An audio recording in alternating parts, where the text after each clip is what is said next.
about What If I'm Gay? A Corpus linguistic analysis of sexual orientation, obsessive-compulsive disorder narratives. Thank you very much. So yeah, I will talk to you about a part of a pilot study that I did for a master's class on language and gender, which also constitutes the work that I'm doing now for my master's thesis. And for those of you who read the abstract in the little book, they will be a little bit disappointed because I realized that I had too much for this presentation. So unfortunately, I had to leave the women out of it because I have more knowledge in masculinity. I know, it's kind of, yeah. But I will answer to all of your questions about women without any problems. But before that, you have to know that mental health has been studied from the perspective of, obviously, psychology and sociology by using several tools that are also used in linguistics, such as discursive psychology or conversation analysis, among others.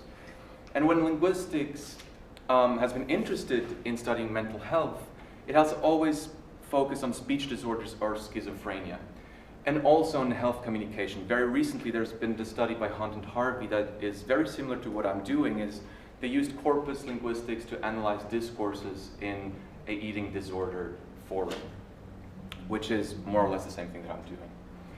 So what is OCD? OCD stands for Obsessive-Compulsive disorder, which is an anxiety disorder that affects roughly around 2% of the general population. And it's characterized by obsessions and compulsions. So obsessions are persistent, intrusive thoughts that are ego-dystonic, which means they don't align with the image that people have of themselves. And these obsessions, they produce a great distress and anxiety in the forms of heart beating, sweating, shaking, troubles in breathing, and so forth. And the sufferers, actually, they are conscious that the obsessions that they're having is completely irrational. But the thing is, like, the obsessions, they feel so real because of the anxiety, and that's why they think about it even more. And in order to reduce the anxiety, they do compulsions, which are repetitive mental or physical acts. So like typical stereotypical case of OCD is the hand washing. So people who constantly wash their hands is because their thoughts are telling them your hands are dirty, and if you don't clean them, you might infect somebody else and they will die, and so forth. So they go cleaning their hands, but then the anxiety will be relieved for a short amount of time until the next intrusive thought comes up and produces even more anxiety, which entraps them in a vicious circle in their thoughts. So here you have this image that really shows how vicious the whole thing is. So everything starts with the obsessive thought that cannot be ignored. And this obsessive thought produces a lot of doubt about their worldview, which in turn produces anxiety.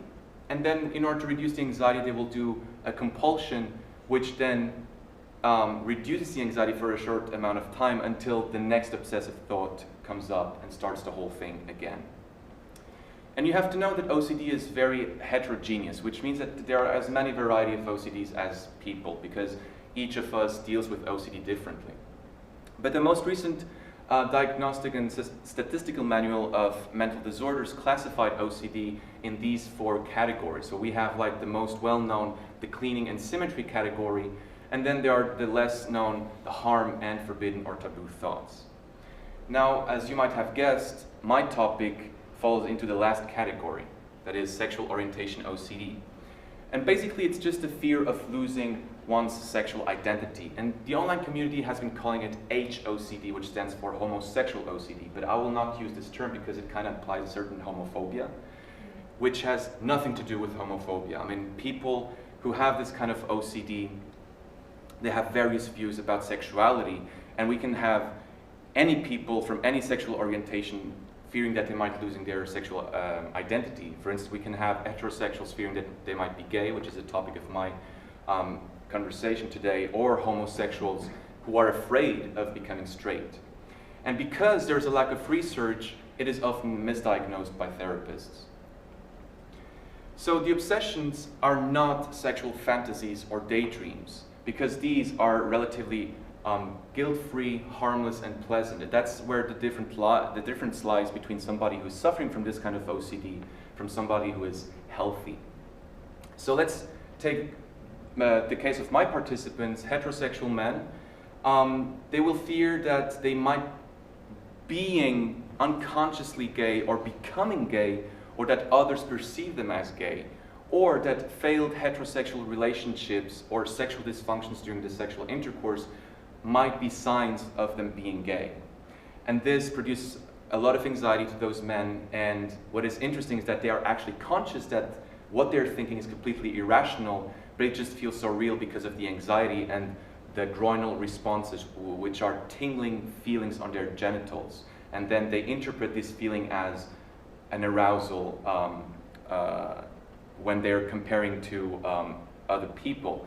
So in order to reduce the anxiety and the doubt that they have about their sexual orientation, they will do compulsions in the form of reviewing past heterosexual experiences that they liked, by testing their sexual arousal, by imagining same-sex scenarios, watching a lot of pornography, or being just around with other people. They also look for reassurance by asking other people, do you think that I'm gay if I did this or that, or if I thought that? Or they use the internet, Google, as a source for their answers. I know, it sounds completely, yeah, I know. Or they try to avoid any situation that might be very anxiety-provoking, such as friends, other LGBT people, watching certain movies, or avoid certain places like locker rooms in the case of heterosexual men, because they're around naked men, they might think that they might be attracted to them, and this produces a lot of anxiety. And they also engage in thought suppression. And thought suppression is basically it's trying not to think about something. But the thing is, the more you try not to think about something, the more you will think about this something, right? So in order to illustrate this, I want you not to think about this for the rest of the presentation, okay? Any connotations that come up with this image of Bora, just don't think about it at all. So by knowing that they're constantly doubting their sexual identity, I was wondering, what are the discursive strategies that male SO-OCD sufferers use to construct their heterosexual identities? And in order to answer to this question, I will give you an insight into the field of language, gender, and sexuality, and where my research lies in this field. I will introduce you to the data that I collected and the methodology that I used for analyzing it. Then I will give you a short glimpse into the analysis, because we don't have a lot of time to do the whole thing, and wrap up everything with the conclusion, where I'll just sum up everything that I said. So you have to note that until the 1990s, the focus was on specific linguistic features used by minority groups such as women and homosexuals. And when these studies were done, they were always compared to a certain norm. So if they studied women's language, the norm was obviously men. And if they were studying homosexuals, then the other norm was heterosexuality. But then in the 1990s, with the so-called discursive turn, which was highly influenced by post-structuralism, and especially by Judith Butler's gender trouble, one started to look at gender and sexuality in terms of continuums. So we stopped to look at, in terms of binaries, but more in terms of continuums. And Judith Butler claims that gender is performative. And the legitimization of gender performances is articulated through discourses. And here, discourses, I take the definition of Michel Foucault, who says that discourses are practices which systematically form the objects of which they speak. In other words, they are culturally shared ways of thinking, doing, making, and evaluating things. So within this discursive turn, linguists started to look at how language is involved in the discursive construction of sexual identities and sexual desire. But the thing is, one cannot look just simply at sexual identities without considering sexual desire, as you will see in my analysis, because both are interlinked. And also something that's very important for my analysis is what Cameron said. She said that heterosexuality is always, in a sense, a performance of gender, since heterosexuality by definition requires gender difference.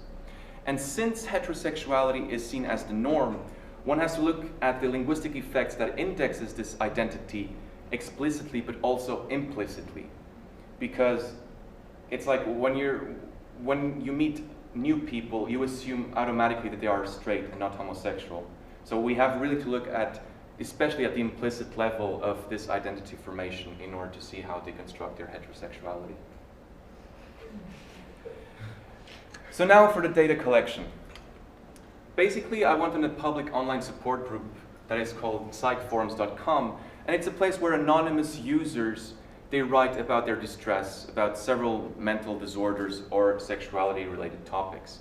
And I considered this group as a community of practice, which is basically a group of people who come together to a certain place around a shared interest. And by interacting with each other, they will develop a behavior that is relevant to that group. And what is interesting is that this concept bridges the micro-community, which are the practices, to the macro dimensions of the world, which are the discourses. And normally this approach was mainly used by physical groups, but recently there's been an interest in applying this concept to computer-mediated communication, which is what I'm doing right now. So what I did is I compiled a specialized corpus of 12 introductory messages from anonymous, self-identified heterosexual men suffering from SO-OCD. And in total, I had roughly around 50,000 words, which is really a small corpus.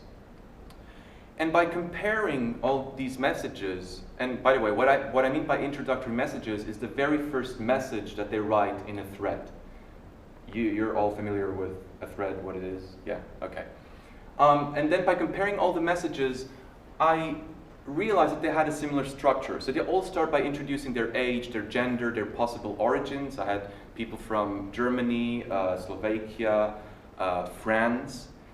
And then they go on, they tell how happy they were in their heterosexual life, and until suddenly the first gay thought popped up into their head and produced a lot of anxiety and so forth. And then they go on by explaining how they deal with the obsessions and what are the strategies that they have to reduce the anxiety.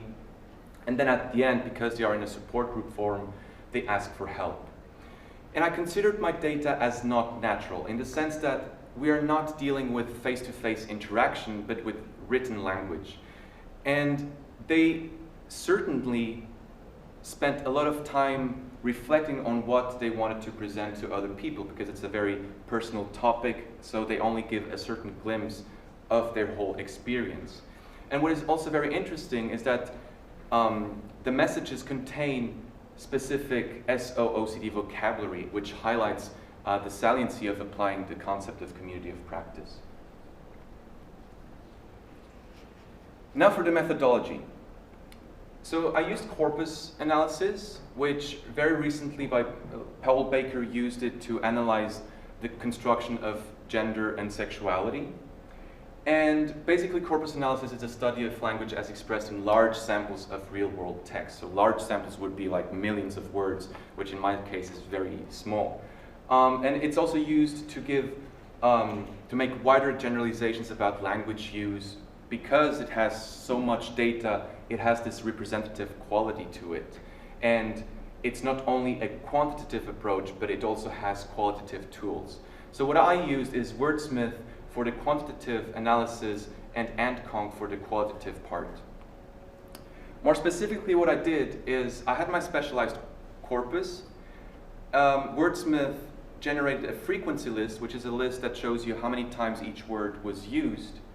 And then I want actually to have a keyword list of my data. So I had to self-compile a reference corpus, which I will show you in a few seconds. And then by comparing these two frequency lists, the program generated this keyword list of my specialized corpus. Now, what are keywords? Keywords basically are words that tell what is so special about my data. And as Paul Baker said, he said keywords do not necessarily need to be highly frequent, just more frequent than expected when compared against something else. And here you have a glimpse into the reference corpus that I compiled. So I didn't take any meta information. I removed all the emoticons or other website links because it indicated some errors in the program. And here you see from where I took the data. So you have various topics about sexuality and also about other mental disorders. And I avoided specifically any topics related to SO-OCD because I really wanted to see what is so special about my data that is absent in the others. And then once I had the keyword list, I did the qualitative analysis with AntConc by looking at concordance and clusters. So concordance basically is you type in a word, for instance here you have the word gay, and it will show you the word in context. And to do, especially for this presentation because we don't have a lot of time, I specifically looked at repetition of clusters. So clusters are a list of frequencies of fixed sequences of words. And for this presentation, I will look only at clusters of 2 words that appear more than once. And I avoided any clusters with closed class grammatical words because I also wanted to show you as fast as possible other keywords that are not the specific words that I will look at. And here you have an example of how it looks like to make a cluster analysis. So you put the word that you want, and then it will show you the sequences of words with the frequency of your data. So now for the keyword list. For this analysis, I will specifically focus on gay, straight, and homosexual. Well, actually only on gay and straight, because homosexual doesn't have any clusters that are interesting. And when I looked at it, it's actually basically used as a synonym for gay. But before looking at those 2 keywords specifically, let me show you what else can be seen in these 31st keywords list of my data. So we see that it's very self-centered by the use of I, which is the second keyword, and my. We also see that there's a huge emphasis on relationships with the words girls, chicks, crushes, girl, guy, and he. And actually chicks is misleading because it was only used by one man from Germany. And I think that he was using chicks to perform a very virile masculinity, which actually the other English speakers, they didn't use that word at all. So when you're doing this kind of analysis, you always have to look where the word appears in the context. And in order to make representative claims, you really have to see if it's not only used by one single person, as it is in this case. There's also a huge emphasis on the past tense, with the word started, was, felt, had. In school, school is a specific context where most of the narratives take place, because these men, they are around their 20s, so it's kind of obvious that they are, talking about their experience in school and how they interact with other girls or other guys and so forth. There's also a huge emphasis on body parts. In this case, we have erection and boner, which makes sense because they're testing their arousals by focusing on their penises. And anus is again misleading one, because there was this one man who was wondering if it makes him gay if he masturbated once while putting his finger into his anus. So he's questioning his sexuality just because of this practice, which also tells a lot about the ideologies that we have in our culture concerning homosexuality. And then the rest of the words, they fall into the discourse of the disorder, like HOCD, porn, dream, thoughts, watching, always, noticing, and never. What is also very interesting is that always and never were used to claim, I've always been gay, straight, but suddenly I had this weird thought and now I'm questioning my sexuality, or like, I never had gay thoughts, I never thought of myself being gay or having sexual relationships with other men, but now I'm feeling weird about it. What should I do? Now that I showed you my keywords, let's start the analysis by looking at the keyword gay in the cluster on the right side. So we see that it's used with a variation of the verb to be. We have was gay, be gay, gay, am gay, being gay, gay, to gay for wasn't gay, and are gay. And here I will show you a few examples. Now I will not do this for each keyword because we don't have a lot of time, but I will read a few sentences. So there was this one man who wrote, I questioned if I could ever love my girlfriend again, and then my first thoughts of being gay came. So here we see how the intrusive thought emerges by questioning a past heterosexual relationship. And what is interesting is that this man goes on to explain that he stopped being surrounded by other girls because of the anxiety. He was thinking that he wasn't attracted to them anymore. And that produced a lot of anxiety, so he distanced himself from other girls. In the second example, we have this man who says, I'm trying to avoid the guys, especially those I think are gay, because I'm afraid that being around them would provoke any homosexual behavior and or thoughts from my side. In this example, we see how homosocial relationships can become a source of distress. And theoretically, homosociality carries always a fear of homosexuality, which is clearly illustrated by this example. And what is really interesting is that another man, he stopped being with his male friends because he liked to hug his male friends as a sign of affection. But the thing is, like, his thoughts were telling him, if you like to hug your male friends, that means that you're gay. So he stopped being around other men because of the anxiety that was just unbearable to go through. In this third example, the man says, this is freaking me out. I don't want to be gay. It's more personal based rather than afraid of what my parents will think if I told them I was gay. This is very interesting because there is this discourse among gay men that if you're afraid to come out, it's because of the reaction of your family or society.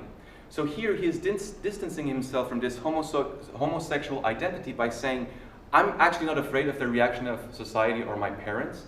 It's just more personal based. There's something in me that makes me afraid of being gay. And then for these last three examples, I will just skip them very quickly.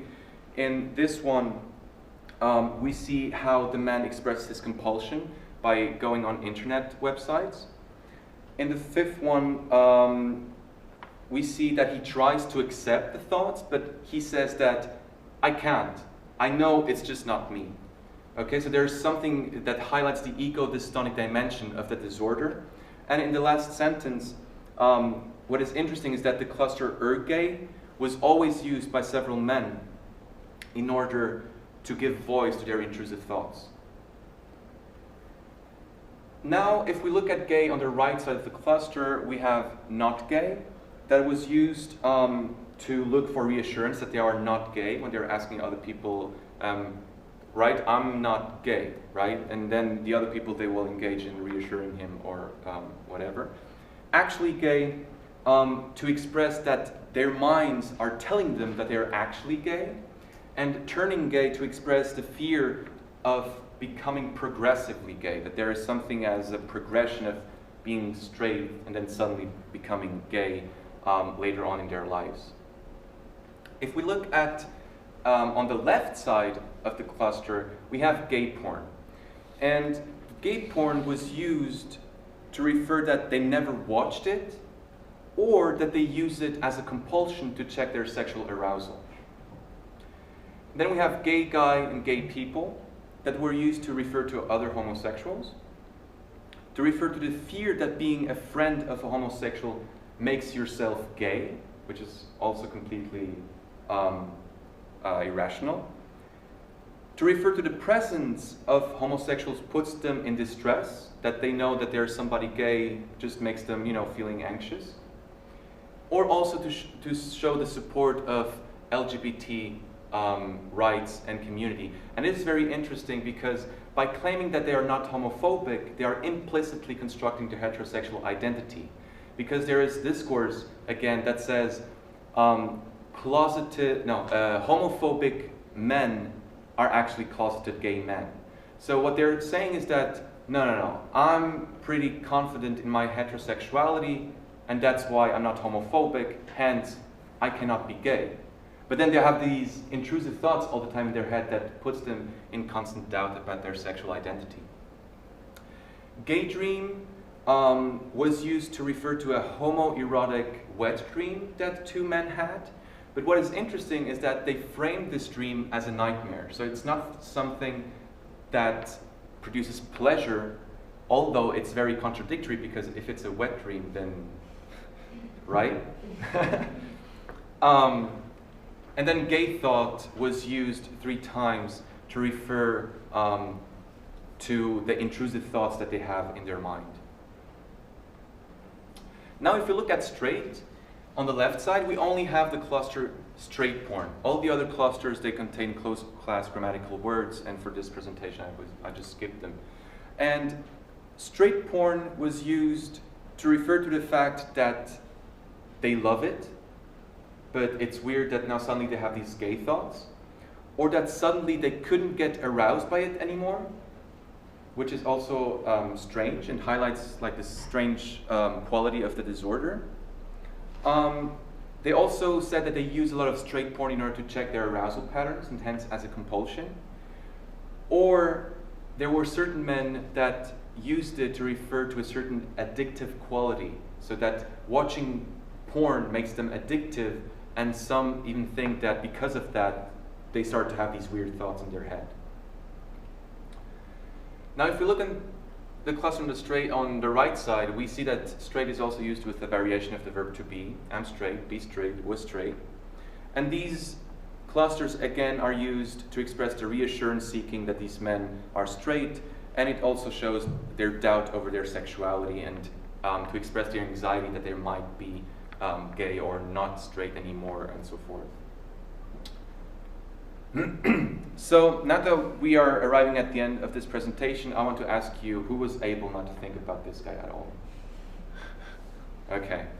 Was it annoying that I showed you these images? No? Okay, just now imagine that you have this kind of OCD and you're bombarded constantly every minute with those images. And sometimes it can be very brutal in the sense of, very vivid sexual images of you having intercourse with the same sex. So now for the conclusions. So we see that my participants, they have a shared repertoire of identity constructions, and this highlights the saliency of applying the concept of community of practice. And they have also various strategies to construct their heterosexuality. For instance, by emphasizing heterosexuality with the discourses that they liked heterosexual relationship and experiences, and that in the past they had all these attractions, that they like to watch straight porn, that they are actually interested in being, around other men, because being around other men makes you more manly, and that they are not homophobic, as I said before, to construct implicitly their heterosexual identity. The other strategy is actually by distancing themselves from any potential homosexual discourses. So just by claiming that they are afraid of such an identity is already an act of distancing themselves from such an identity. And then we see how the disorder creates some paradoxes. So they claim that they start to distance themselves from homosocial relationships, but in order to be a real man, and hence heterosexual, you need to be surrounded by other men, because a man only having girlfriends is culturally suspicious. But then at the same time, they also claim that they're afraid of being around women because of the disorder. So if you are heterosexual, then you kind of need to be comfortable by being surrounded by other women. And they also claim that they don't like to watch gay porn, but actually they still watch it. And some of them, all of them, they say that they use it for their compulsions. And some of them, they don't even realize that it's a compulsion. But still, there's a doubt telling them, well, maybe you're gay, you should check it now. And the last strategy is by negotiating the medical discourse of SO-OCD. So by saying that this OCD is here in my head, it's fucking everything up in my mind, and it's trying to compel me to do certain gay things. Just by claiming that, they're saying, I'm actually straight, but there is this something in my head that, compels me to do certain weird stuff that it doesn't align with myself. And they also claim, if they have SO-OCD, then actually they are very straight and not gay. So there's this question like, okay, why should we look at these cases, right? And actually what I find really interesting is that the SO-OCD sufferers, they're hypersensitive to the contradictory discourses of gender and sexuality of our society. And I see the OCD as a representation of our society, of the forces of our society that try to maintain fixed identity categories, such as homosexual and straight. And the SO-OCD sufferers, they show that it is impossible to be fully this or that, and that it's always uncomfortable to find oneself in the spectrum of sexuality or gender. And last but not least, this talk was sponsored by my personal charity project, OCD Let Me Go, that I started last year.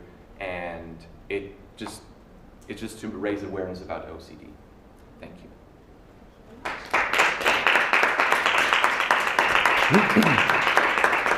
Do we have questions, comments?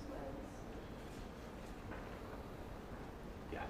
Did you look at the effect of age and the types of forums? Because you did a breakdown of the forums that you looked at. Presumably they were chosen for kind of the OCD characteristics or something like that. But did you look at the type of forum and how there was variation by that? What do you mean by that? Could you rephrase it? There was a slide where you outlined the types of forums Yes. that you looked at. Yes. Did you see any variation between those types of forums in the kind of discourses that they produced? Well, And also- actually not. I should have done that. You mean these forums, right? I didn't look at them because of time, and because it was a paper for a class. You just go for the fastest possibility. But because I did a keyword analysis, I kind of assumed that the words gay, straight are not that very often used in the other ones, and that the problems in these forums are actually something different. So it's not about an anxiety and obsessions about your sexual orientation, but something else, like sexual addiction, So, but it's true that, for further studies, it would be very interesting to go into these kind of forums and look at it. The other part was just that you mentioned about most of the speakers were in their 20s. Were there other speakers that were outside of that age range as well? Yeah, like, Obviously they'd have different cultural roles and stuff. yeah, so OCD, it said that it happens when you're around 20, most of the cases, right? And my participants, their age ranged from 17 to 27, which the mean age is around 22, 23, which kind of more or less falls into this, the measurement that they showed for the onset of OCD. But now for my master's thesis, I'm avoiding those participants who are below 21, because I kind of assume that when you're in puberty, it's very confusing about your sexuality. And I think this data was kind of influenced by that. And that is something that I just didn't think of it while I was doing this, yeah. Is that age demographic reflected in the reference corpus? No. Okay. Yeah, I Do didn't. you think that might have an influence on what emotions? The thing is, like the reference corpus. I mean, if you see, like all of these deal with sexuality issues, and just these three with other mental health issues. So I think one had to look at every single disorder and to see to what extent does age influence each disorder in order to get into more specific terms to it. But because of time constraint, I just didn't have time to. Yeah, you have to reach a point where you decide that the reference corpus is big enough and representative. There you go. Yeah, and I mean,